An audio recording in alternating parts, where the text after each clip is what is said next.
बिस्मिल्लाहिर्रहमानिर्रहीम। और today topic is length contraction. लेकिन इससे पहले मैंने एक वीडियो बनाई है टाइम डायलेशन का।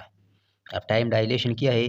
तो according to special theory of relativity, अगर हमारे पास एक बॉडी है, लेट्स सपोज एक बॉडी है जो कि किसी हाई वेलोसिटी के साथ मूव कर रहा है।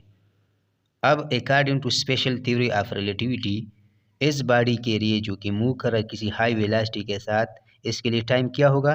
टाइम स्लो होगा, यानी टाइम डायलेट होगा। किसके लिए? For moving observer. तो अगर स्पीड जितना आप इंक्रीज करते जा रहे हो, टाइम उतना ही स्लो होता जा रहा है। यानी स्पीड और टाइम का इन्वर्सली रिलेशन है। यानी हमारे पास टाइम इफेक्ट कर रहा है कौन? Velocity, moving body. तो अब सिर्फ हमारे पास अगर कोई ऑब्जेक्ट मूव कर रहा है तो इसके लिए सिर्फ टाइम स्लो गुजरेगा? तो नहीं, उसके लिए सिर्फ टाइम स्लो नहीं गुजरेगा। उसके लिए जो कि बॉडी मूव कर रहा है उसी का एक और इफेक्ट भी होता है, एक और चीज़ को भी इफेक्ट कर रहा है। और क्या है वो? हमारे पास है लेंथ कंट्रैक्शन।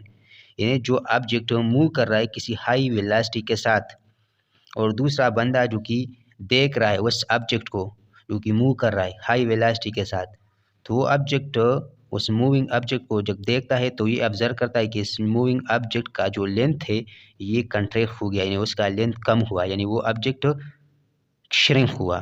तो इसी को हम लेंथ कंट्रैक्शन कहते हैं, यानी लेंथ का कंट्रैक्ट होना या कम होना। किस तरह? लेट्स सपोज ये हमारे पास एक ऑब्जेक्ट है और ये ऑब्जेक्ट किसी मूविंग फ्रेम ऑफ रेफरेंस में है, यानी किसी स्पेस शटल में, किसी रॉकेट में, किसी जहाज़ में जो कि हाई वेलोसिटी के साथ, जिसका वेलोसिटी बहुत हाई है, उसी के साथ मूव कर रहा है। अब यहाँ पे एक बंदा है जो कि रेस्ट में है, अर्थ पे है।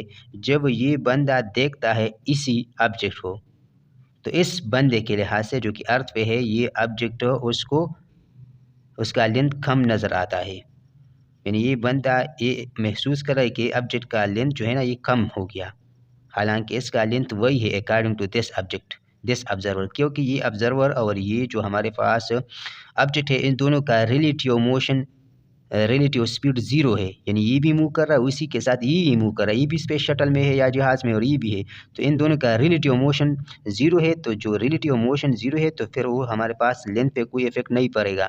लेकिन अगर रिलेटिव मोशन है तो फिर ऑब्जेक्ट जो कि मूव कर रहा है उसी का लेंथ कंट्रैक्ट होगा, उसी का लेंथ श्रिंक होगा। किसके लिहाज से? जो कि उस ऑब्जेक्ट के लिहाज से जो कि रेस्ट पे है और जो देख रहा है। जितना स्पीड इंक्रीज होता जाएगा उतना ही इसका लेंथ श्रिंक होता जाएगा। जितना इसका स्पीड, इस ऑब्जेक्ट का जो कि मूव कर रहा है, स्पीड इंक्रीज होता जाएगा, इस ऑब्जेक्ट का लेंथ डिक्रीज होता जाएगा, कंट्रैक्ट होता जाएगा। किसके लिहाज से? इस ऑब्जेक्ट के लिहाज से जो कि रेस्ट में है, जिसी के मुताबिक ये मूव कर रहा है। अब मेरा एक क्वेश्चन है, सुन लो। ये हमारे पास एक ऑब्जेक्ट है, कोई पैमाना है, कोई मार्कर है, कोई बॉलपॉइंट है, जो भी, इसी का लेंथ हमारे पास 10 सेंटीमीटर है और ये रेस्ट में हमने इसका लेंथ मेजर किया कि 10 सेंटीमीटर है, यानी वेलोसिटी इसका ज़ीरो है, रेस्ट पे है। इसी को हम प्रॉपर लेंथ कहते हैं, यानी वो लेंथ जो कि हम रेस्ट में मेजर करें, इसको प्रॉपर लेंथ कहते हैं। तो इसका प्रॉपर लेंथ 10 सेंटीमीटर है। अब ये ऑब्जेक्ट किसी हाई वेलोसिटी के साथ अगर मूव कर रहा है, यही ऑब्जेक्ट किसी हाई वेलोसिटी के साथ मूव कर रहा है, तो इस ऑब्जेक्ट का लेंथ ये होगा या ये होगा, यानी ये सेम रहेगा या डिक्रीज होगा या कंट्रैक्ट होगा। आप ज़रा इसका आंसर जहन में सोच ले, फिर इसका आंसर मैं लास्ट में आपको बताऊंगा कि या इसका लेंथ यही रहेगा या यही रहेगा। लेकिन इससे पहले चलते हैं। लेट्स सपोज ये हमारे पास एक ऑब्जेक्ट है जो कि रेस्ट में है और ये कार है जो कि मूव कर रहा है 10 मीटर पर सेकंड के साथ। अब ये ऑब्जेक्ट जब इस कार को देखता है तो अकॉर्डिंग टू दिस ऑब्जेक्ट ये कार मूव कर रहा है राइट साइड में 10 मीटर पर सेकंड के साथ। लेकिन अगर इस कार में कोई बंदा है, वो जब देखता है इसी ऑब्जेक्ट को, तो अकॉर्डिंग टू दिस ऑब्जेक्ट ये ऑब्जेक्ट जो कि रेस्ट में है ये इस साइड जा रहा है 10 मीटर पर सेकंड के साथ। मतलब ये कि इसके रिलेटिव में ये मूव कर रहा है, लेकिन इसके रिलेटिव में ये मूव कर रहा है इसी डायरेक्शन में। यानी हमारे पास मोशन इज रिलेटिव। आप किसके फ्रेम ऑफ रेफरेंस से देख रहे हो? अगर इसी के फ्रेम ऑफ रेफरेंस से देख रहे हो तो ये देखेगा कि ये कार मूव कर रहा है, तो ये अपने आप को रेस्ट में है, ये रेस्ट में महसूस कर लेगा और ये कार मूव कर आगे की तरफ। लेकिन इसी के मुताबिक ये इसी तरफ जा रहा है। तो जिस तरह हमारे पास मोशन रिलेटिव है, इसी तरह हमारे पास लेंथ कंट्रैक्शन भी रिलेटिव है। क्या मतलब हुआ?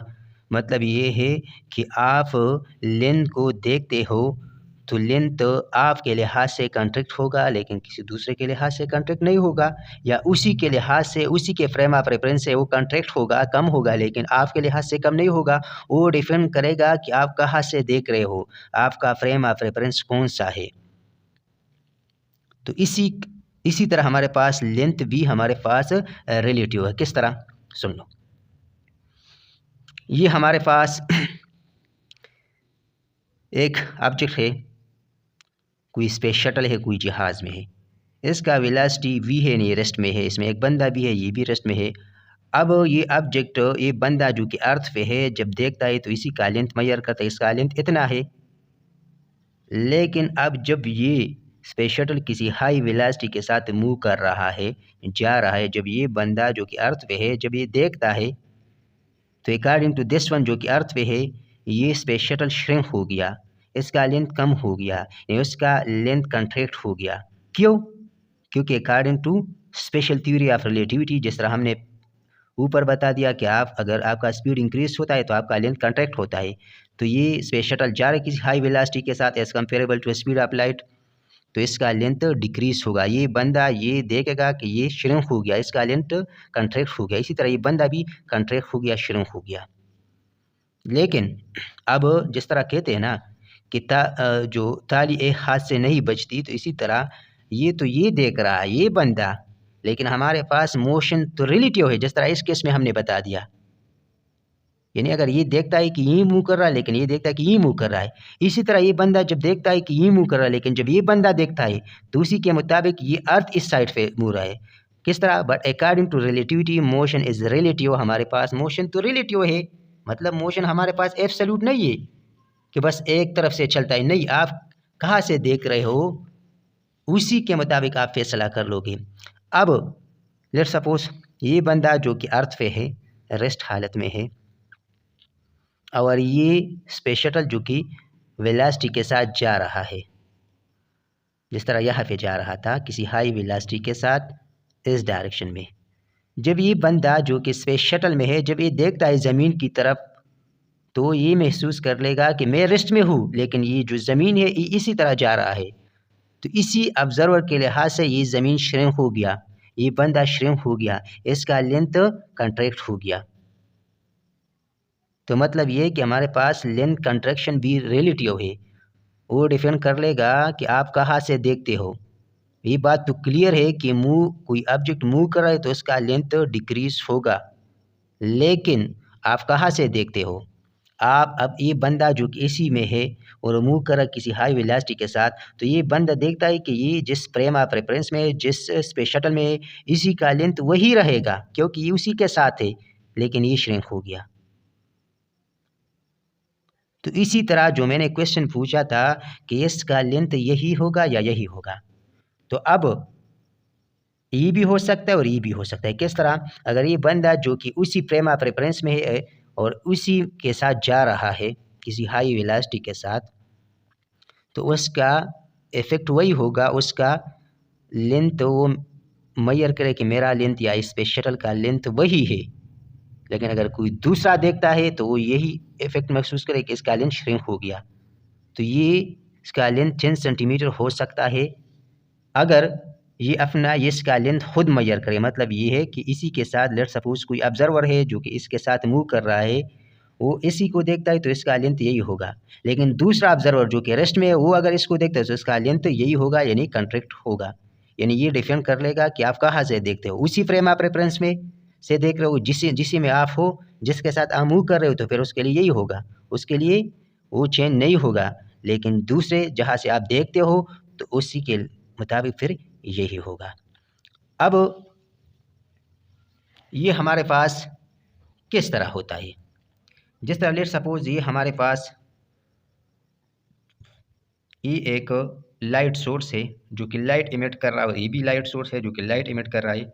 अब यहाँ से यहाँ का डिस्टेंस सेम है और यहाँ का यहाँ डिस्टेंस सेम है।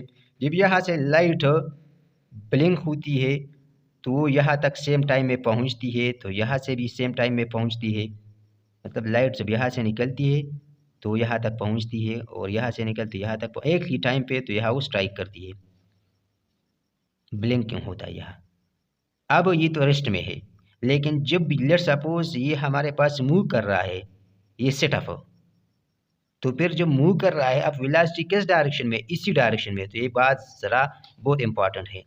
अब इसी डायरेक्शन में वेलोसिटी है, जब वेलोसिटी इसी डायरेक्शन में है किसी हाई वेलोसिटी के साथ, तो ऊपर का तो कोऑर्डिनेट्स पे कोई इफेक्ट नहीं पड़ेगा, क्योंकि वेलोसिटी का डायरेक्शन और ऊपर का कोऑर्डिनेट्स परपेंडिकुलर है, इसे पैरेलल में काम करेगा। यानी लेंथ कंट्रैक्शन सिर्फ उसी डायरेक्शन में होगा। अगर वेलोसिटी इसी डायरेक्शन में है तो लेंथ इसी डायरेक्शन में कंट्रैक्ट होगा, इसी डायरेक्शन में कंट्रैक्ट नहीं होगा। लेकिन अगर वेलोसिटी इसी डायरेक्शन में है तो हमारे पास लेंथ इसी डायरेक्शन में कंट्रैक्ट होगा और इसी डायरेक्शन में कंट्रैक्ट नहीं होगा। यानी हमारे पास लेंथ कंट्रैक्शन हमेशा हमेशा वेलोसिटी के डायरेक्शन में होगा, parallel to the velocity direction, not perpendicular.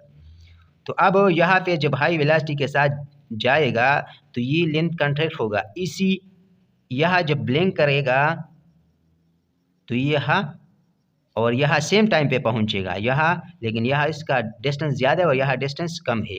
इसके लिए टाइम क्यों कम है, क्योंकि यहाँ टाइम डायलेशन हुआ, यहाँ के लिए टाइम भी कम हो गया और स्पीड ऑफ लाइट तो कांस्टेंट है और यहाँ डिस्टेंस भी कम हुआ, तो इसलिए हमारे पास v = s/t।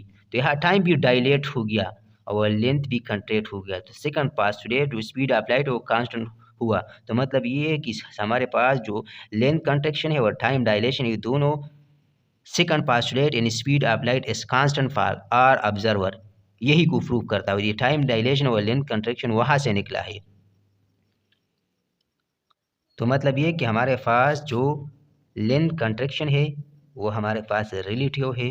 लेंथ कंट्रैक्शन हमारे पास उसी डायरेक्शन में होगा जिस डायरेक्शन में कोई बॉडी मूव कर रहा है।